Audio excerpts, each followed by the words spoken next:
Hello, my name is Dr. Mamata Pundru. I'm a consultant at Renova Hospital, Kompally.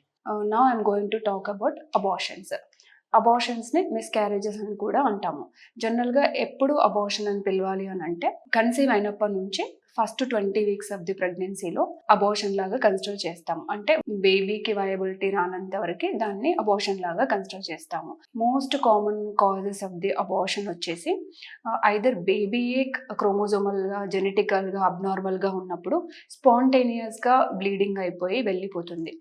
This is the most common cause of the abortion.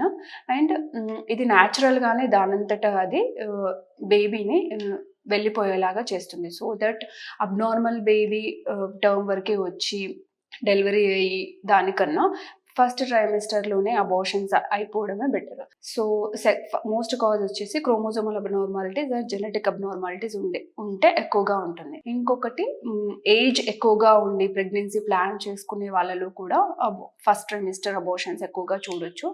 వీళ్ళలో కూడా quality of the egg లేకపోతే DNA changes start అవ్వడం లాంటివి ఉండడం వల్ల first trimester abortions చూడొచ్చు. At the same times obesity ఎక్కువగా ఉన్న వాళ్ళలో, సివియర్గా ఒబేస్ ఉన్న వాళ్ళలో, లేకపోతే అండర్ వెయిట్ ఉన్న వాళ్ళలో, smoking habits, drug abuse, alcohol ఉండే వాళ్ళలో కూడా ఇలాంటివి చూడొచ్చు.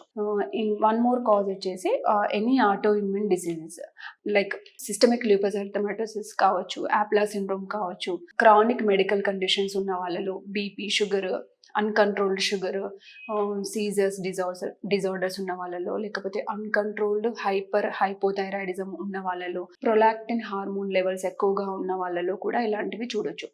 సెకండ్ ట్రైమిస్టర్స్ అబార్షన్స్ ఎక్కువగా ఎవరిలో చూస్తాము అని అంటే second trimester after 13 weeks to 28 weeks ఎక్కువగా ఎవరిలో చూస్తాము అని అంటే ఏదైనా జెనెటిక్ ఇన్ఫెక్షన్స్ ఉన్న వాళ్ళలో, ఎనీ సిస్టమిక్ ఇన్ఫెక్షన్స్ ఏదైనా రీజన్ వల్ల fever, chicken pox, dengue, malaria లాంటి వాళ్ళలో చూడొచ్చు. లేదు అని అంటే cervical incompetence is the most common cause of second trimester abortions. వీళ్ళలో ఏంటంటే సర్విక్స్ ఐదర్ జెనెటికల్గా అయినా వీక్గా ఉండొచ్చు ఆర్ రిపీటెడ్ అబార్షన్స్ చేసుకునే వాళ్ళలో కూడా సర్విక్స్ వీక్ అయిపోవచ్చు. ఆర్ ఏదైనా రీజన్స్ వల్ల సర్విక్స్కి ఏమైనా సర్జరీ చేసినప్పుడు అది వీక్ అయిపోవచ్చు. ఇలాంటి వాళ్ళలో సెకండ్ ట్రైమిస్టర్స్ అబార్షన్స్ ఎక్కువగా ఉంటాయి. ద స్పెసిఫిక్ సిమ్టమ్ వచ్చేసి వాళ్ళకి పెయిన్స్ ఏమీ లేకుండానే సడన్గా అబార్షన్ అయిపోవచ్చు.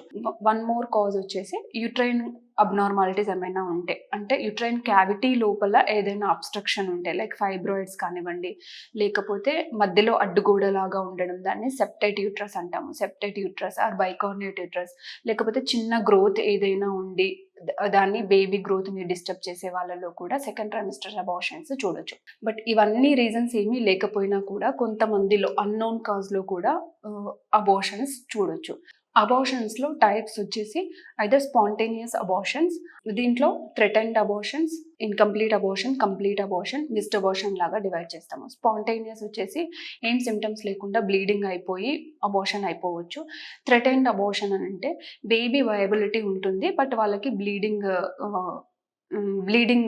వెజైనల్గా బ్లీడింగ్ అవుతుంటే ఆ సర్విక్స్ ఏదైనా ఓపెన్ అయ్యి ఉంటే వాళ్ళకి ట్రీట్మెంట్ ఇచ్చి సేవ్ చేయొచ్చు ప్రెగ్నెన్సీ. కంప్లీట్ బెడ్ రెస్ట్ ఇవ్వడం, బ్లీడింగ్ స్టాప్ అయ్యడానికి హార్మోనల్ ట్రీట్మెంట్ ఇచ్చి we can continue the pregnancy. Incomplete abortion వచ్చేసి ఆల్రెడీ కొన్ని ప్రోడక్ట్స్ పడిపోయి కొన్ని ప్రోడక్ట్స్ లోపలనే ఉంటే అప్పుడు ఇన్కంప్లీట్ అబార్షన్ అంటాము. ఇలాంటి వాళ్ళలో ఇన్ఫెక్షన్స్ వచ్చే రేట్ ఎక్కువగా ఉంటుంది. So medical treatment are surgical treatment ద్వారా అబార్షన్ని క్లియర్ చేయొచ్చు. లాస్ట్ థింగ్ వచ్చేసి మిస్డ్ అబార్షన్. మిస్డ్ అబార్షన్ అంటే ఏంటంటే లోపల బేబీ ఫామ్ అవుతుంది కానీ బేబీకి హార్ట్ రేట్ రాకపోవడము. ఇలాంటి వాళ్ళలో మెడికల్గా కానివ్వండి, సర్జికల్గా కానివ్వండి టర్మినేషన్ చేయొచ్చు. ఆప్లా సిండ్రోమ్ అనేది ఏంటంటే యాంటీపాస్ఫోలిపిడ్ యాంటీబాడీ సిండ్రోమ్.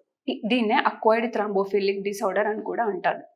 వీళ్ళలో ఏమవుతుంది అని అంటే కొన్ని యాంటీబాడీస్ ప్లాసెంటల్ సర్క్యులేషన్లో బ్లడ్ థిక్గా ఉండేలాగా ఫామ్ చేస్తుంది కాబట్టి బేబీకి సర్క్యులేషన్ వెళ్లకుండా చేసి బేబీ గ్రోత్ స్టాప్ చేయడము, లేకపోతే లోపలే ఐయుడి అయిపోవడం చాలా ఎక్కువగా చూడొచ్చు ఇలాంటి వాళ్ళలో. సో ఇలా అబార్షన్స్ రాకుండా ఉండడానికి ఏమేమి చేసుకోవచ్చు, ప్రివెంటివ్ మెథడ్స్ ఏముంటాయి అని అంటే ప్రెగ్నెన్సీ ప్లాన్ చేసుకునే ముందే మీకేమైనా మెడికల్ డిజార్డర్స్ ఉన్నాయా? అవి కంట్రోల్‌లో ఉన్నాయా? లేదా? అనేది చూసుకోవాలి. సో, ప్రీ కన్సెప్షన్ కౌన్సెలింగ్‌కి వెళ్లి డాక్టర్‌ని వెళ్లి కలిసి ఆర్ ఒక అబార్షన్ అయిన తర్వాతైనా వెళ్లి కలిసి ఏదైనా మెడికల్ డిజార్డర్స్ ఉన్నాయా?